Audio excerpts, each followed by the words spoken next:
head coach of John Carroll University football, Brian Polian.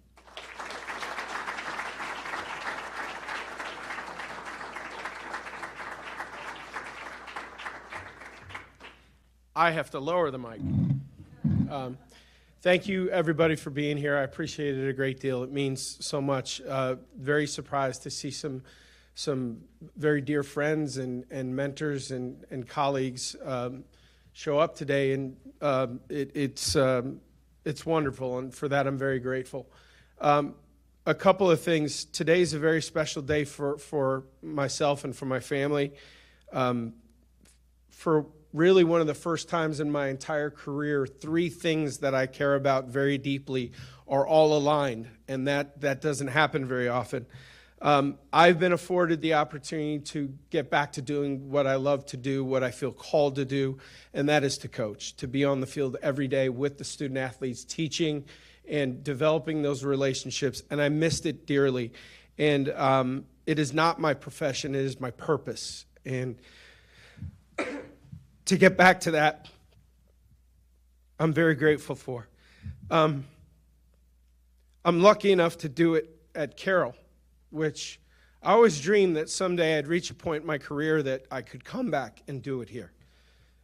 But life has a winding path, and I ended up coming back as an administrator, and I didn't think this opportunity would ever be here, but it's here today, and for that, I'm very grateful. Most importantly, though, my wife and children are enjoying stability in a community that they really enjoy. Northeast Ohio has become home very quickly. Aiden and Charlotte are blossoming. They have a place that they can call home now, as opposed to one was born at Notre Dame, one was born at Texas A&M, and didn't know what to call home. They have a home now. And to have all three of these things aligned at one time is such a blessing. So the question is, how did we arrive here today?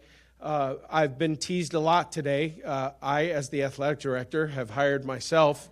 As the interview process was strenuous, I can assure you. So how did we get here? I think before we address that, I want to publicly acknowledge Jeff Behrman and say thank you. Jeff did an exceptional job here. Jeff's a friend, he's a teammate, and he's a part of the brotherhood. He is of this family tree. What he accomplished with his staff in a short time was tremendous. I'm grateful for our professional partnership. I'm grateful for our personal friendship. We're happy for him. When you make a leap from high-quality Division III to Division I, I think it speaks to the power of our brand and the job that he did. And we wish him all the best. We're sad to see him go, but here we are. We have to move forward. Following Jeff's departure, I started to prioritize what was going to be important in the next head football coach at John Carroll. I felt like we needed somebody with head coaching experience.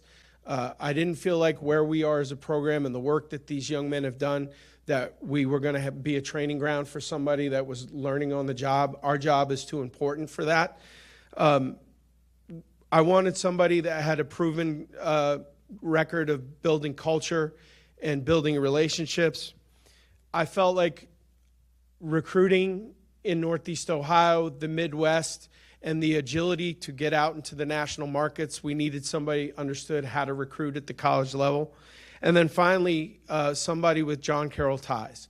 Didn't necessarily have to be a grad, but it had to be somebody that had spent time here and understood the uniqueness of this institution and our mission. I began fielding inquiries pretty quickly, and I was stunned at the interest in the job nationally. We had over 125 people reach out to us. And again, I think that speaks to the power of this institution and, frankly, the power of our brand in the world of football. I was vetting candidates and had over half a dozen initial conversations with folks. It wasn't until I approached President Mikiak and our board chair, Bill Donnelly, President Mikiak in person, Bill Donnelly on the phone, to kind of update them on where we were at, this is where we're at in the process. Here's who I'm kind of focused on. Here are the pros and cons of each candidate. They both asked if I would consider, had I considered this role. And up until that point, I had not, because I did not want to abandon my leadership role within the department. But we began discussing scenarios as to how this would work. And at that point, only then did I really truly consider going back to the field and taking on this role. In the Jesuit tradition, though, I took some time to discern. I wanted to make sure that I wasn't quickly making a very selfish decision that was only based on the fact that I was missing coaching. That was not the right reason to do this. The student athletes are always my highest priority, and they will remain so. I asked for help, and I listened to a lot of people around me. I talked to stakeholders around the university, talked to a couple of leaders in the department quietly as to what their thoughts were. I really tapped into our JCU football network in both the NFL and the college levels, and some trusted alumni. And they all offered valuable insight. They offered advice and offered me, hey, you probably need to think about X, Y, Z. And then finally, I listened to my daughter, my 13-year-old daughter, Charlotte, who said, I've listened to you talk about how much you miss coaching. And she said, if you don't do this, I'm not going to listen to you anymore.